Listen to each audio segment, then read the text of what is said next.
Bom, estamos aí num problema seríssimo com a PEC da reforma administrativa. São uma sequência de reformas, na verdade. Veio a reforma previdenciária lá em 2019, que suprimiu direitos apenas para alguns, o que é muito grave.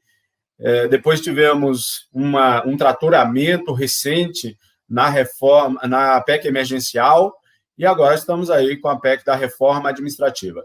De pronto, meu primeiro item: eu lamento profundamente que nós estejamos tratando de uma tramitação de uma reforma dessa natureza, com essa abrangência, que valerá por décadas no momento de pandemia, no momento em que nossa população sofre tanto. Nós deveríamos, neste momento, estarmos preocupados com a população, com a vacinação do nosso povo, com a recuperação da economia, com a possibilidade das pessoas ganharem o seu pão de cada dia. E estamos sendo submetidos a uma tramitação célere, sem o contato direto com os deputados, sem poder fazer o corpo a corpo, sem poder fazer um debate mais profundo, olho no olho com os parlamentares, tentando sensibilizá-los dos nossos pontos de vista.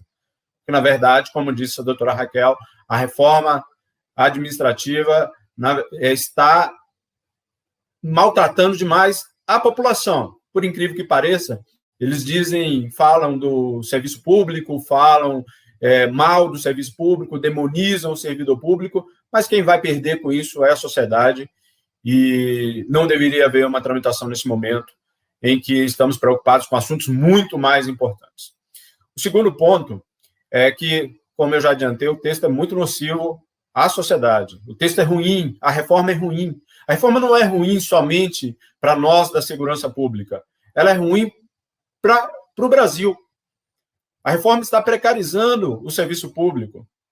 Eu vou falar mais à frente, mas há princípios na reforma que dizem praticamente que a sociedade tem que se virar sozinha, que o serviço público irá atuar subsidiariamente, ou seja, tirando valor da atuação do Estado organizado. Então, o texto, me parece que nós devemos lutar contra o texto completo. Todas as categorias, todo o serviço público, chamar a sociedade para lutar contra a reforma como um todo. Infelizmente, o governo trabalha com divisões, trabalha com deixar pessoas, prometer retirar categorias, prometer dar alguns benefícios para uns, e sob o preço de passar para todo mundo. Ocorre que lá na frente haverá acordos, como houve na reforma da Previdência, como houve na PEC emergencial, ninguém sairá satisfeito e a sociedade que vai perder com a PEC como um todo. Entrando mais especificamente, já diretamente no que é ruim na reforma. Bom, primeiro vamos falar de o princípio da subsidiariedade, que está sendo incluído como princípio da administração pública. O princípio da subsidiariedade que está sendo incluído diz que o Estado terá caráter subsidiário, que a sociedade deve se organizar para se defender, e que o Estado brasileiro só atuaria subsidiariamente. Veja, isso é uma inversão da importância do Estado organizado, do serviço público. Nós temos agora um exemplo claríssimo disso. O que seria da população brasileira se não fosse servidor público nesse momento? A população, se estamos num momento dramático e muito difícil, só não estamos pior por conta do serviço público, dos profissionais de saúde que estão aí salvando vidas, dos profissionais de segurança pública que não pararam por um minuto nesse período, que estão até produzindo mais. A Polícia Federal, por exemplo, aumentou o número de operações, foram 6.880 operações no ano passado, em período de pandemia. As forças de segurança dos estados aí à frente, impedindo que a barbárie tome conta do país, garantindo a segurança das pessoas nesse momento dramático. Então, o que seria do Estado? O que seria das pessoas se não fosse o Estado ou o serviço público? O princípio da subsidiariedade é uma síntese do que é a visão desse pessoal que governa o país hoje. O serviço público não vale nada, o servidor público é o inimigo, e a população deve se organizar para se virar e se defender sozinha.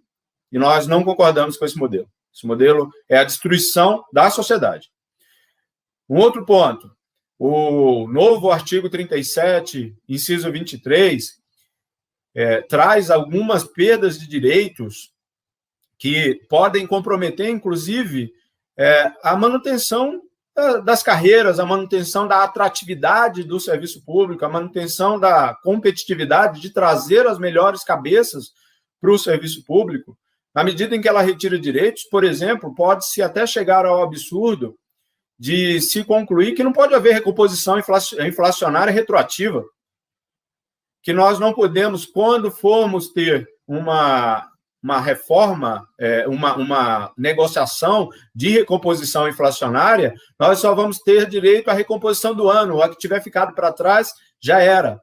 E essa fake news do ministro Guedes, que diz que tem aumento todo ano no serviço público, não sei em que mundo ele está. No Serviço Público Federal, posso garantir, principalmente na Polícia Federal, não há negociação salarial desde 2016. Mas nós não estamos preocupados com o aumento, ninguém está pedindo aumento agora, ninguém está pedindo reajuste nem recomposição salarial neste momento. Nós estamos preocupados com a inclusão na Constituição Federal de dispositivos que vão impedir, sim, a recomposição das perdas inflacionárias e, consequentemente, o enfraquecimento daqueles que fazem o serviço público brasileiro, daqueles que colocam o seu talento à disposição da sociedade. Outro ponto da reforma,